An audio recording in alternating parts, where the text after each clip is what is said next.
വെള്ളിനില തേരേറി പൊൻചിങ്ങം വന്നപ്പോൾ ആദ്യത്തെ പൂവിളിയിൽ അറിയാതുണർന്നു ഞാൻ.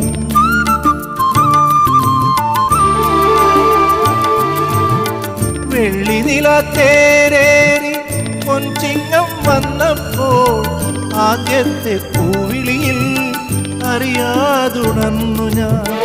ജന്മപുണ്യമായി കൈവരും സ്വപ്നമായി തുമ്പിലയും നീർത്തിവച്ച് നോറ്റിരുന്നു ഞാൻ.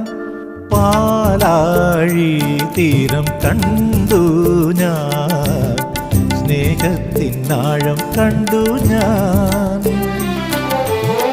പൂച്ചെണ്ടിനു കൈ നീട്ടി പൂക്കാലം വരവേറ്റു, ഒരു സ്വർഗാരാമം നീളെ കൈ വന്നു.